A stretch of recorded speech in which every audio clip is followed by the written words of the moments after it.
Hello everyone. We'll discuss module 11, switch security configuration.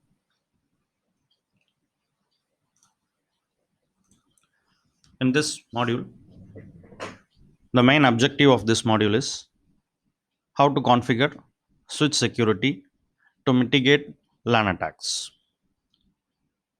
In this module, we are going to discuss about the topics: how to implement port security, how to reduce or mitigate VLAN attack, DHCP attack, ARP attack, and STP attack.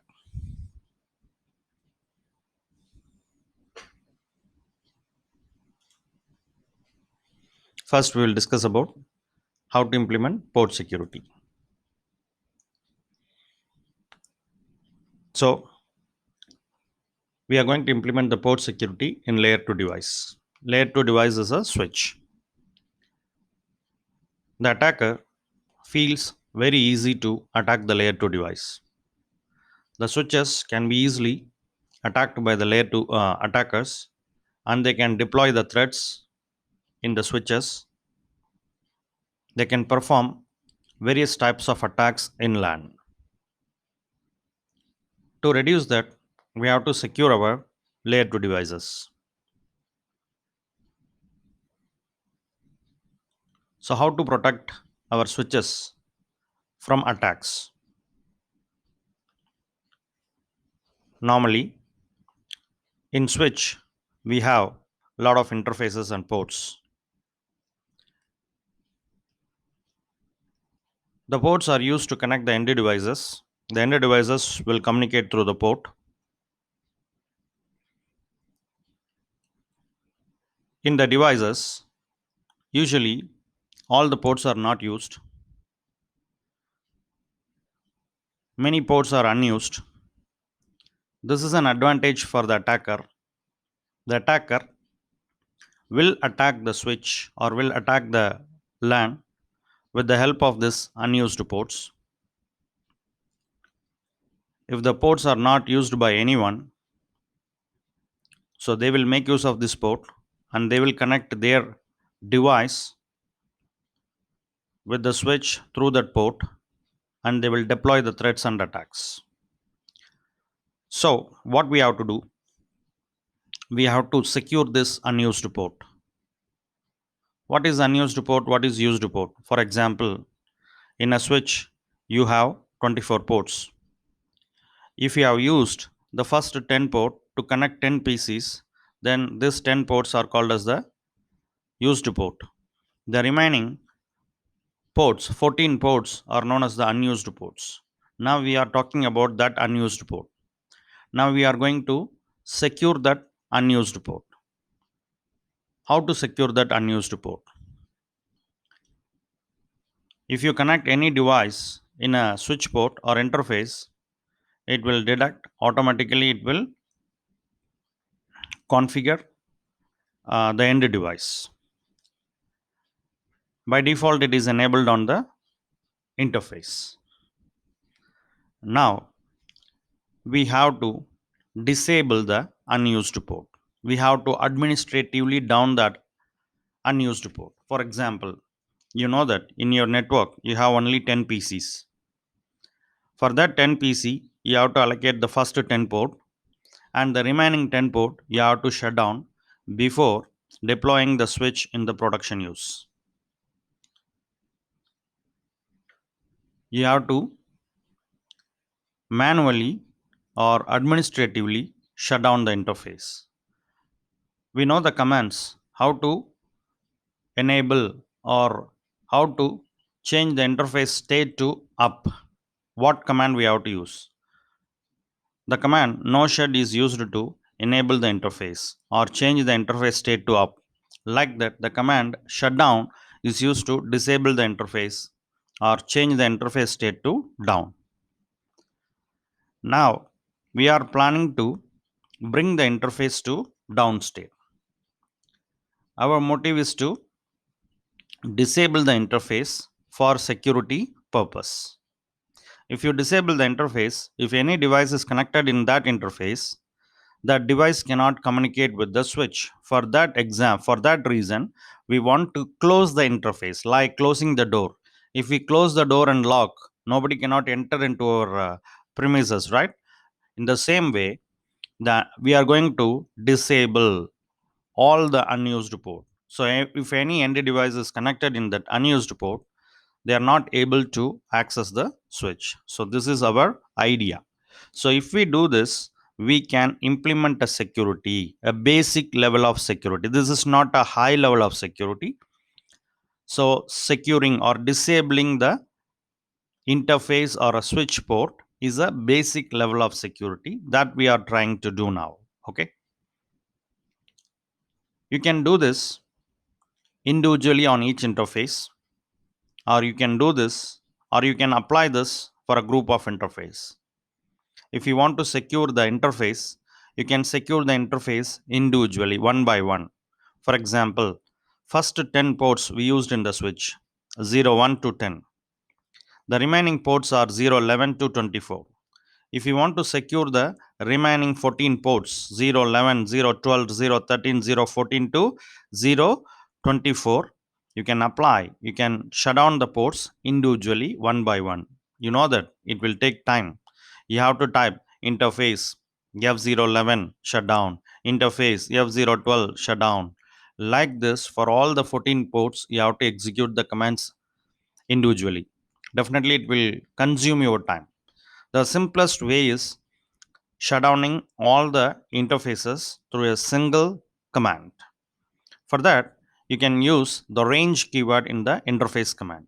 Interface range, you have to type the interface type. The interface type is fast Ethernet. You have to type the starting range and then the ending range. Starting range is F011. Ending range is 24 hyphen 24. And then in the next line, you have to execute the command shutdown. If you execute the command shutdown, now all the interfaces from F011 to 24 will be shut down. So this is the easiest way to shut down all the interfaces by using a single command. So the range keyword is used to apply the configuration to a group of ports. Hope you understand.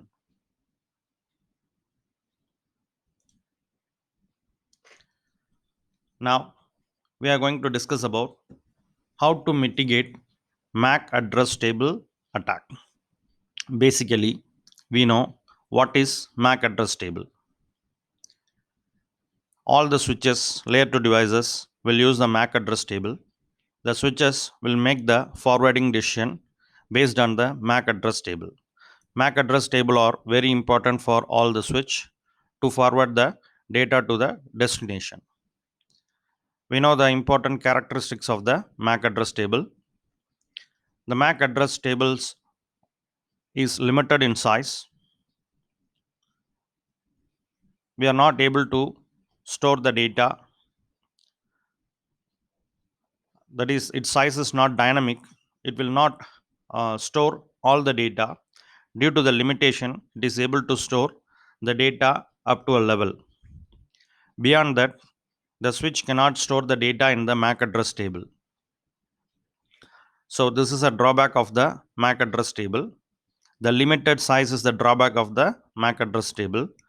The attackers or hacker will use this as an advantage to perform the attack.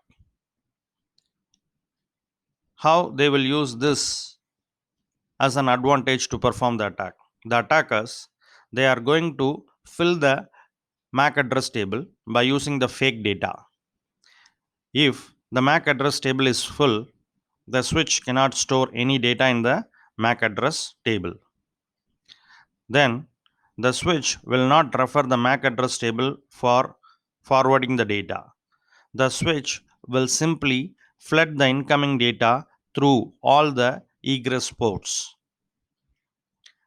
Now the attacker is able to receive the data of all the devices. Whoever sending the data, the attacker is able to receive the data. So the attacker successfully achieves the MAC address table attack. Now we are going to discuss about how to secure this attack.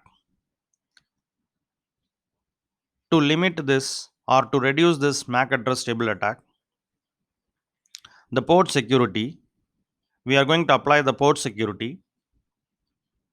By enabling the port security, we can reduce this MAC address table attack. The port security limit the number of valid MAC address allowed on a port. The port security, if you enable the port security on the interface, it will not allow everyone to communicate through that port. Okay, it will allow only a particular MAC address to communicate, or you can set how many MAC addresses can communicate through this port. If you set allow only one MAC address on this port, okay, so this is the best way to control the unauthorized access to the network. You can configure the port security manually. You can configure the MAC address of the port, MAC address on the port. For example, I have PCA. I want to allow PCA to communicate with the interface F01. The MAC address of PCA is AAA. You can manually configure the MAC address of the PCA on the interface F01. By doing so, the interface F01 will allow only PCA to communicate with the interface F01. If you connect any other devices, the interface first will verify the MAC address of the device, and then it will compare the MAC address with the registered MAC address. If the registered MAC address and the verified that learned MAC address are not same, then it will not allow the device to communicate through that interface. So this is a one of the way to reduce the MAC address table attack. I hope you understand. By enabling port security, we can avoid the MAC address table attack. The port security limit the number of valid MAC address that are allowed on a port. It allows an administrator to manually configure MAC address for a port. If you configure the MAC address on a port, the port will allow only that device to communicate with the interface. Also, you can dynamically configure the MAC address on a port. There are two methods are there, static and dynamic methods. We'll discuss about this later.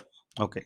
When you configure a MAC address on a port, when a port receives a frame, then the frame reads the source MAC address from the frame, and it will compare that MAC address with the list of secure MAC address that were manually configured on that interface. If both are same, then it will allow the device to communicate. If both are not same, then it will not allow the device to communicate. So this is the basic concept of implementing port security to mitigate the MAC address table attack.